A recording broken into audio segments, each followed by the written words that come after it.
Hello प्यारे मेरे दोस्तों, आपका बेस्ट क्लास में स्वागत है। बेस्ट क्लास को बेस्ट बनाने के लिए सब्सक्राइब, लाइक, शेयर करें। और आइए अपन नो बकवास ओनली टॉपिक पे आते हैं। आपका टारगेट मेरा रहेगा प्रीलिम्स को निकालने के लिए। इसमें पूरी तरीके से सहयोग दिया जाएगा। इसमें यूपीएससी के प्रीवियस क्वेश्चन पेपर को बताया जाएगा। ठीक है, स्टार्ट करते हैं।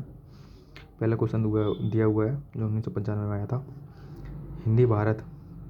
हिंद जो भारत की जनता के संदर्भ में हिंदू शब्द का प्रथम बार प्रयोग किसने किया था?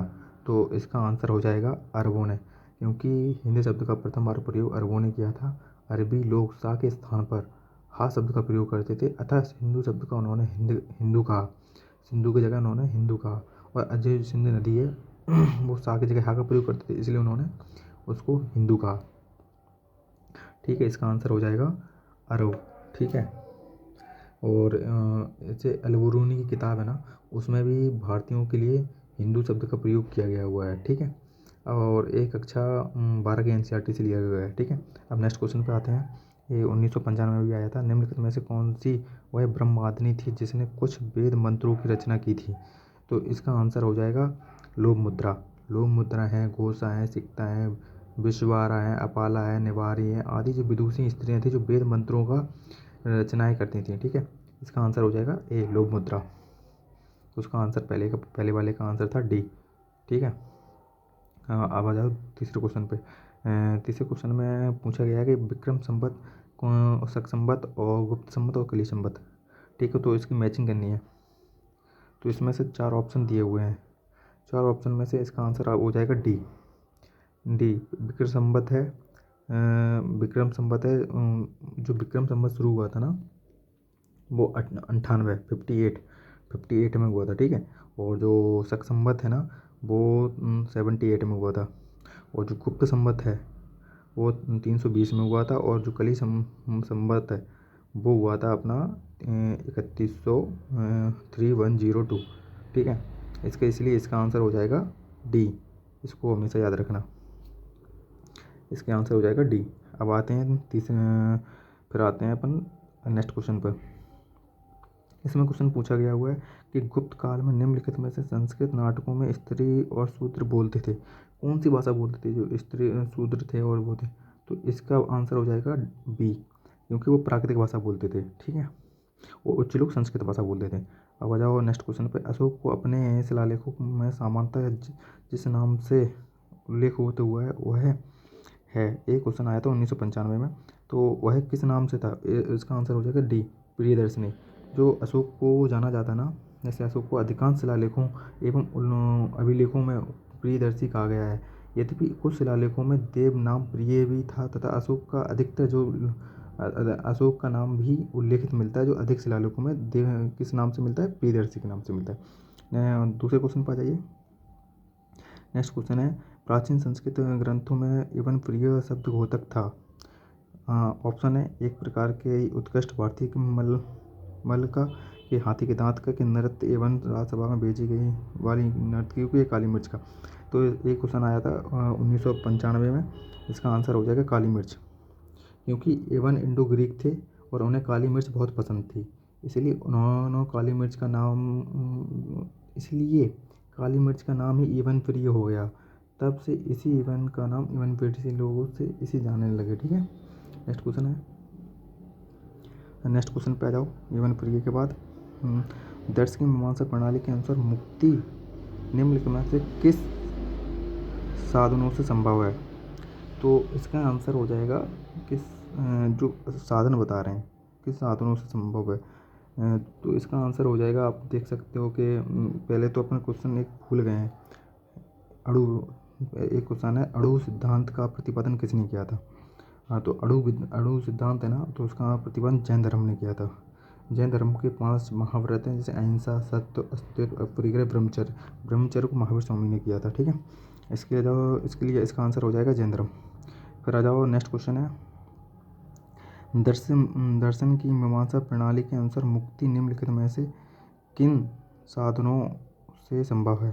किन साधनों से संभव है? तो इसका आंसर हो जाएगा आपका ज्ञान।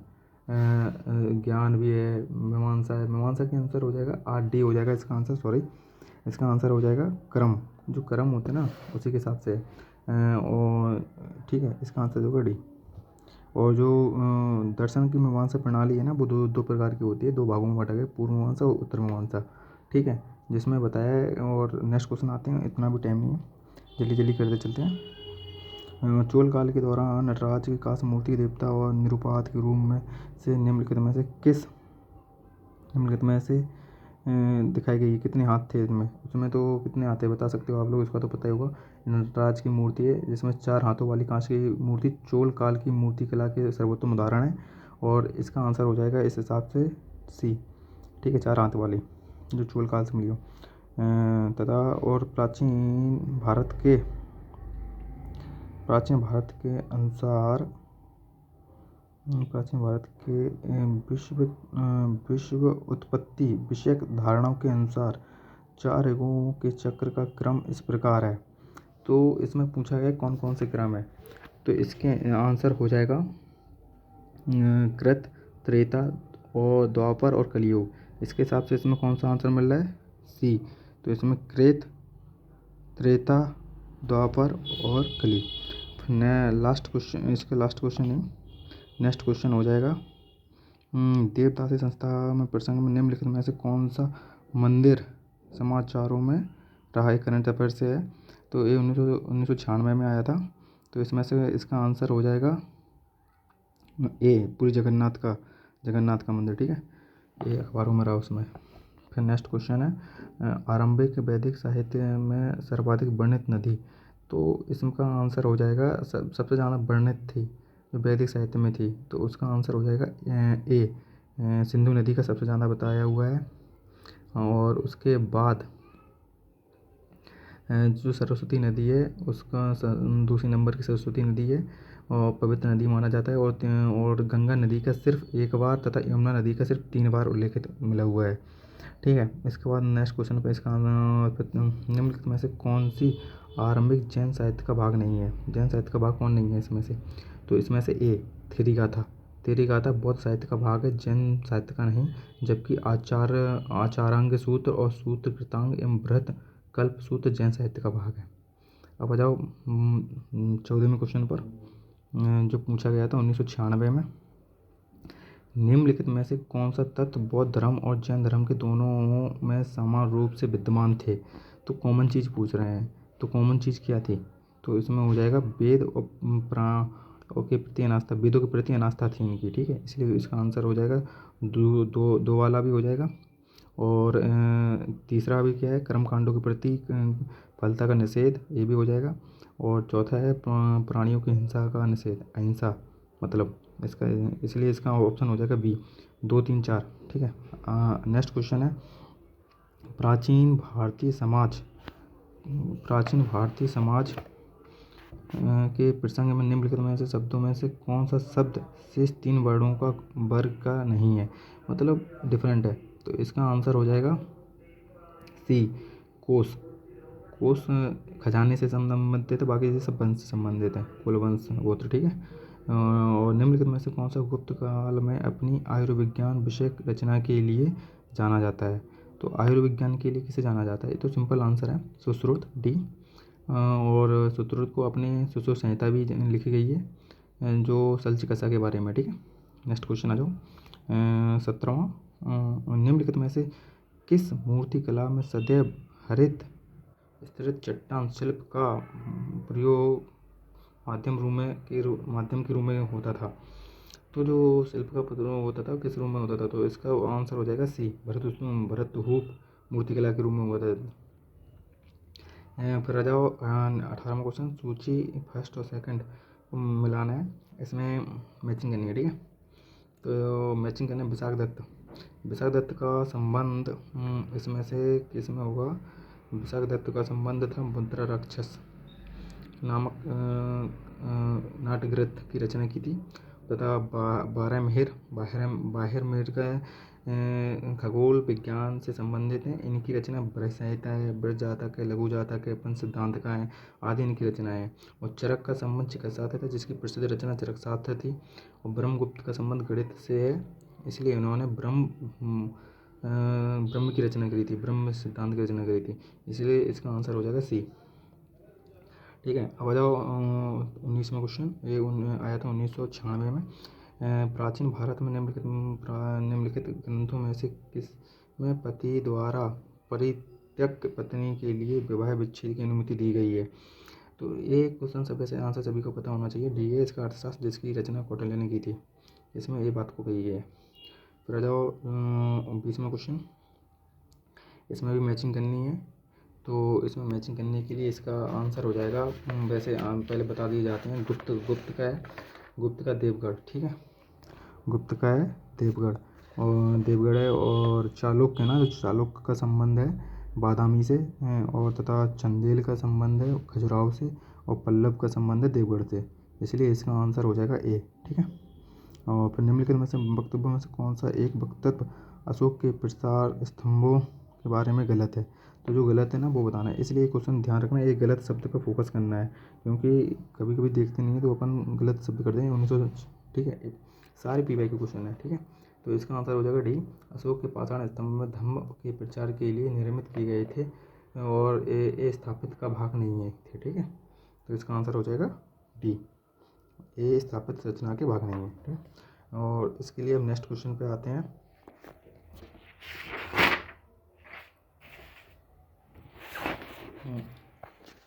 नेक्स्ट क्वेश्चन है इसका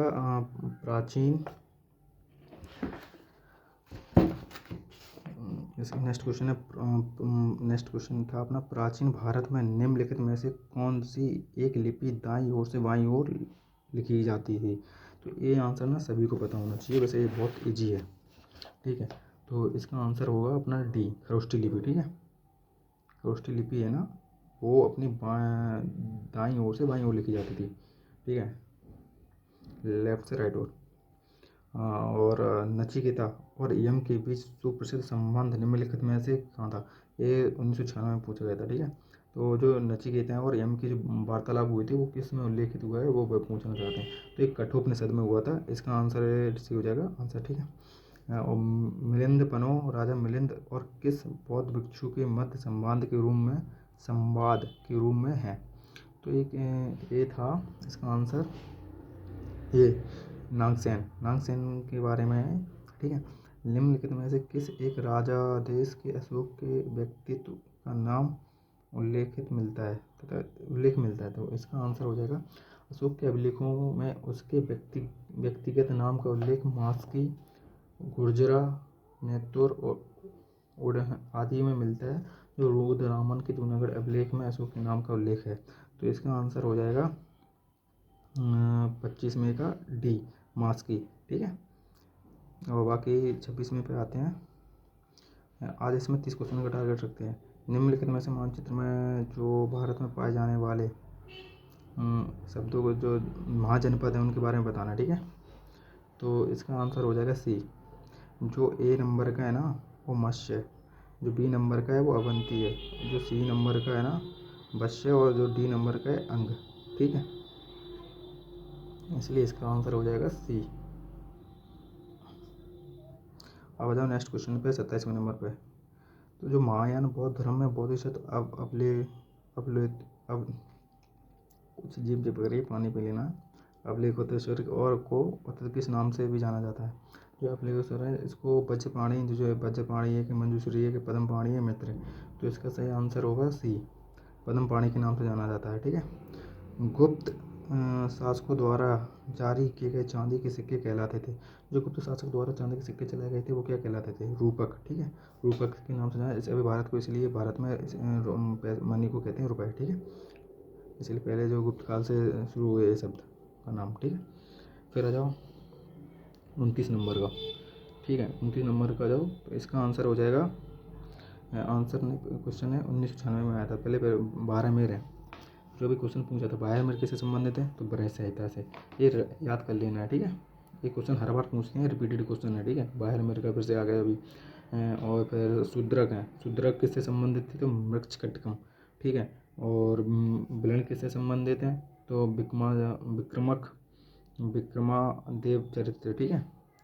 और जो विशाख दत्त है ना वो देवी चंद्रगुप्तम से है, तो इसलिए इसका आंसर हो जाएगा बी, ठीक है। इसका राइट आंसर बी है। फिर आ जाओ, निम्नलिखित में से कौन सा प्राचीन भारत में व्यापारियों का निगम था? इसको तो आप ही बता सकते हो, ये तो बहुत सरल है। जो प्राचीन भारत का था, मणिग्राम है ना, मणिग्राम पश्चिम चालुक्य शासकों के समय दक्षिण भारत का व्यापार का एक प्रभावशाली गिल्ड था। गिल्ड मतलब स्थान था, ठीक है।